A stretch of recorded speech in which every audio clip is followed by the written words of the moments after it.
Remember that one video I did a while back, which was a tips and tricks video against Hourglass from Treasure Island?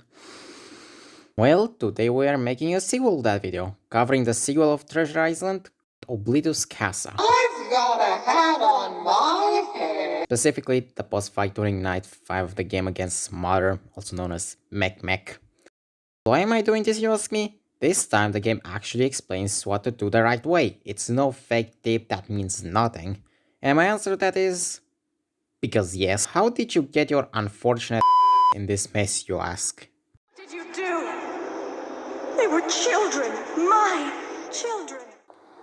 To keep a long story short and kinda funny, you were checking Twitter one day and you saw that Hourglass posted the worst take you saw in your life on Twitter. You go to his room to tell him that his take is bad, and you saw that he was preparing to post like a billion bad takes that made you vomit. So you don't even bother telling him his takes are you just lock him in your room, set him on fire, and let him burn to a crisp. This angered his mother, and now you have to fight her. Oh, and his brother that actually liked the takes Hourglass had. She will also take a physical form for this fight, where she is now known as MickMick, which is the closest any of these tunes will get to look like an actual Disney character. For the most part, that is. Now, how does Mother exactly work? I took them under my care. I protected them. Well, like Hourglass, she works as the characters you faced before her. She will slowly generate on the notepad you have, like Belian. You just have to erase it before it fully generates. At the same time, she'll hunt you down through the cabin, so you can't just erase at a drawing all day like you can with Smile Dog.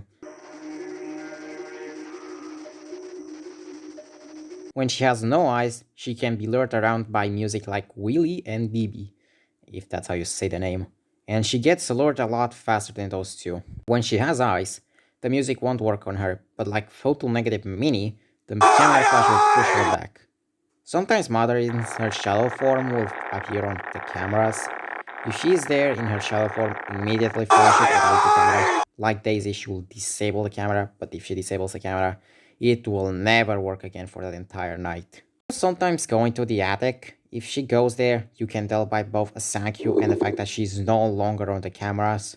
Don't go into the attic when she's there. You're gonna die because unlike Pete, you can't retreat from that attic if she was there. There's also Inkblot Face. He will attack you from the attic and he will make a sound you when he's there. You'll have to flash him with the lighter anywhere between 6 to 9 times to make him leave, otherwise you're dead.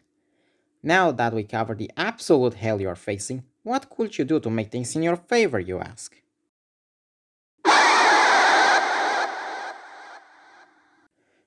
If you believe there was more than one tactic against her, like with Hourglass, then you're wrong, since how she acts isn't based on her starting camera, but this tactic is all you need to defeat her. She's that straightforward. Hold Mother on any of these 3 cameras for as long as you can.